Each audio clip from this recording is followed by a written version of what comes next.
इंद्रेश उपाध्याय की शादी करना उनकी ज़िंदगी का सबसे बड़ा कंट्रोवर्शियल डे बन गया है। सबसे पहले उनकी पत्नी पर सवाल उठाया गया कि उन्होंने जिस लड़की से शादी की है वो किसी और की पत्नी है, जो कि हमने रिसर्च किया तो पाया कि सरासर झूठ है, फेक है।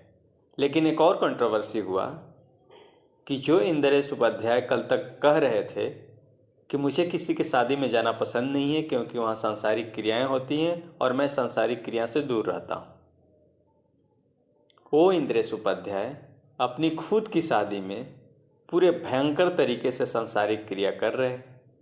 मतलब ताज जैसे लग्जरियस होटल में शादी करा रहे हैं, चांदी के बर्तन में लोगों को खाना खिला रहे हैं और लाखों करोड़ों रुपए पानी की तरह बहा रहे हैं।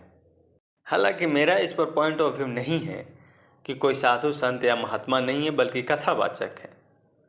तो ये जो कह रहे हैं वो करे, जरूरी नहीं है।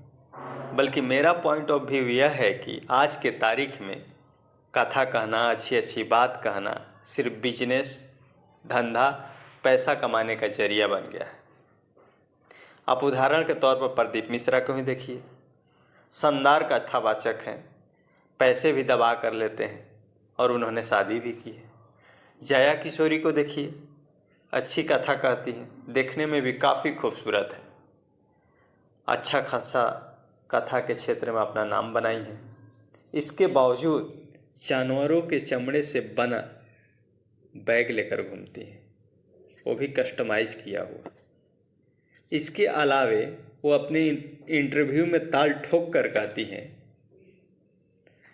कि आईफोन के जैसे ही नया सीरीज रिलीज होता है वो मुझे चाहिए ही चाहिए होता है। इसके अलावे आप इस मोटे लड़के को देखिए, उम्र कम है लेकिन जो कहता है कि दुनिया क्या कहती है मुझे फ़र्क नहीं पड़ता, फ़र्क नहीं पड़ता कहते कहते शानदार कथावाचक बन गया।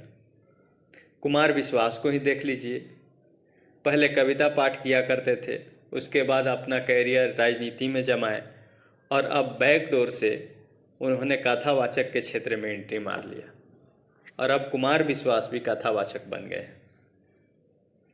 अनिरुद्धाचार्य को देखिए, जब से उनको पता चला है कि उनकी तुमसे कोई प्यार क्यों करेगा वाली रील वायरल हुई है, तब से अनिरुद्धाचार्य भी सब काम धाम छोड़ के मीम ही बना रहे हैं।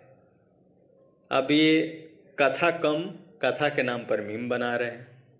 तो सबका टारगेट सिर्फ यही है कि कथा कहें, अच्छी अच्छी बातें कहें और बहुत सारा पैसा कमाएं। और मेरे दृष्टिकोण से ये कोई गलत भी नहीं है, क्योंकि पैसे कमाने के लिए आज के तारीख में लड़कियां अपने कपड़े तक उतार दे रही हैं। फिल्मों में काम पाने के लिए, अपने स्टारडम ऊंचा करने के लिए 90% नंगी होकर 40-40 लोगों के साथ रोमांस करती हैं। इसके बावजूद वो इज्जत, नाम, पैसा सब कुछ कमा रहे हैं। एक्टर नंगे हो जा रहे हैं पैसा कमाने के लिए, वेब सीरीज में गंदी गंदी गालियाँ देते हैं। इसके अलावा आप नेताओं को देखिए, पैसे कमाने के लिए दूसरे के हक तो खा जाते हैं। आप अपराधी को देखिए, पैसे के लिए किडनैपिंग भी करते हैं, मर्डर भी कर देते हैं, फिर भी ये लोग तो सही रास्ते से पैसा कमा रहे हैं। हाँ, अलग बात है कि इनकी कथनी और करनी में ज़मीन आसमान का अंतर है।